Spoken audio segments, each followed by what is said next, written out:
Hi all எல்லோரும் எப்படி இருக்கீங்க? ஸோ நாளைக்கு நியூ இயர் அண்ட் எல்லாருக்கும் advance happy new year 2025 and இன்றைக்கி 31st நைட் எல்லோரும் எப்படி செலிப்ரேட் பண்ணுவீங்கன்னு எனக்கு கமெண்ட் செக்ஷனில் கமெண்ட் பண்ணுங்கள். இந்த இயர் வந்து நிறைய நெகட்டிவிட்டிஸ் இருந்தாலும், நீங்கள் நினச்சது நடக்காமல் இருந்தாலோ, இல்லை வந்து ரொம்ப ஹார்ட் ஒர்க் பண்ணி நடக்க வேண்டிய விஷயம் ஏதாவது நடக்காமல் போயிருந்தாலோ, கண்டிப்பாக 2025ல் நடக்கும் அப்படின்ற நம்பிக்கையோடு போங்க. ஃபோக்கஸ்டாக இருங்க, கண்டிப்பாக பாசிட்டிவ் நோட்டோடு இருங்க. நம்ம எல்லாருக்குமே பாசிட்டிவான இயராக இந்த 2025 அமையும் அப்படின்னு நம்புகிறேன். நீங்களும் நம்புங்க. ஸோ எப்போவுமே நியூ இயருக்கு வந்து மாமா பசங்களோட செலிப்ரேட் பண்ணுவோம். லாஸ்ட் இயர் வந்து மால், அதுக்கப்புறம் கேக் கட்டிங் இதெல்லாம் நடந்தது. இந்த இயருக்கும் வந்து ஜனனி, வர்ஷினி என்னோடய மாமா பசங்க வந்து இருந்தாங்க. மித்து வந்து ஜாலியாக அவங்க கூட விளையாடிட்டு இருந்தான். ஸோ ஜஸ்ட் பார்க், அதுக்கப்புறம் பீச் இதெல்லாம் போயிட்டு ஜாலியாக என்ஜாய் பண்ணிகிட்டு இருந்தோம்.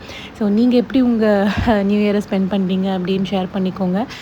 கண்டிப்பாக பாசிட்டிவாக இருங்க.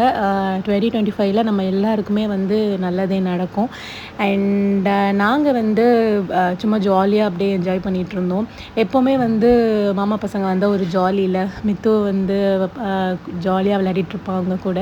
ஸோ ஜனனி அண்ட் வர்ஷினி சின்ன வயசுலேருந்தே ரொம்பவே க்ளோஸு. நாங்கள் வந்து அவங்க வந்துட்ட பிறகு இங்கே யூனோ, அப்புறம் கார்ட்ஸு, ராஜா ராணி இதெல்லாம் விளையாடிட்டு இருந்தோம். இதில் வந்து பழைய கேம், அந்த பழைய மெமரிஸ் அப்படியே வந்து கொண்டு வந்து இந்த ராஜா ராணி விளையாடுறது, அப்புறம் யூனோ இதெல்லாம். ஸோ பக்கத்துலேயே குட்டி பசங்க இருக்குங்க, எல்லாருக்கூடயும் சேர்ந்து ஜாலியாக டைம் ஸ்பெண்ட் பண்ணிகிட்டு இருந்தோம்.